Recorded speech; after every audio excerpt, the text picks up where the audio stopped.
আমাদের পিসিতে বা ল্যাপটপে অনেক সময় ইউএসবি পোর্ট বা কেবল নিয়ে অনেক সমস্যা হয়ে থাকে। যেমন ধরেন পেন ড্রাইভ, মডেম বা অন্য কোনো আউটপুট ডিভাইস আমাদের কম্পিউটারে শো করে না। এই ধরনের সমস্যাগুলো অনেক কারণেই হয়ে থাকে, তবে আজকে আমি এই ধরনের সমস্যার প্রধান দুটি কারণের কথা বলবো, এবং এই কারণে যদি আপনার পিসিতে বা ল্যাপটপে সমস্যাটি হয়ে থাকে তাহলে এই সমস্যাটির সমাধানটি জেনে নিন। তো চলুন শুরু করা যাক। তো দুটি কারণের মধ্যে প্রথম কারণটি হচ্ছে, এটি হচ্ছে মূলত ল্যাপটপের জন্য।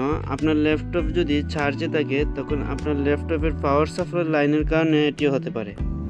যদি তাই হয় তার সমাধান হলো গিয়ে আপনার ল্যাপটপ থেকে পাওয়ার সাপ্লাইটি প্রথমে খুলে ফেলুন, তারপর আপনার ল্যাপটপটি রিস্টার্ট করুন।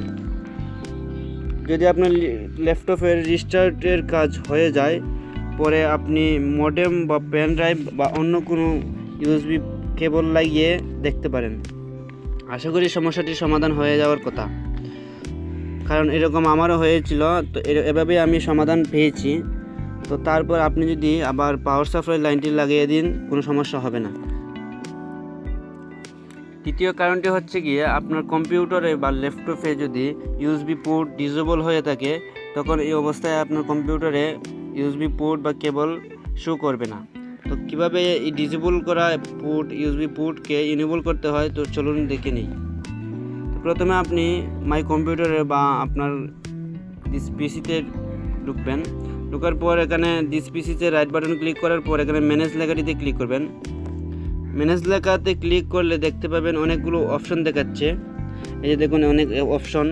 তো একেবারে নিচে দেখতে পাচ্ছেন ইউনিভার্সাল সিরিয়াল বাস কন্ট্রোলার্স নামে লেখাটি এসেছে, এখানে ক্লিক করুন। এখানে ক্লিক করার পর দেখতে পাবেন আপনার ল্যাপটপে যতগুলো ইউএসবি পোর্ট লাগানো হয়েছে এগুলো এখানে শো করবে। তো এখানে যে কোনো একটিতে রাইট বাটন ক্লিক করার পর দেখতে পাবেন এখানে ডিসেবল লেখা, মানে এটাতে ক্লিক করলে আমার পোর্টগুলো ডিসেবল হয়ে যাবে।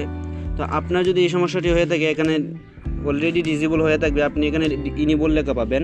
তো এখানে ক্লিক করার পর আপনার ইউএসবি পোর্টগুলো ইনেবল হয়ে যাবে। তো আপনার সমস্যাটির সমাধান হয়ে যাওয়ার কথা। আপনি তারপর চেক করে দেখতে পাবেন যে আসলে আপনার ইউএসবি বা মডেম লাগানোর পর এটি শো করছে কিনা। তো এই ছিল আজকের ভিডিওটি যদি ভালো লেগে থাকে অবশ্যই একটি লাইক দেবেন এবং বন্ধুদের সাথে শেয়ার করে নেবেন।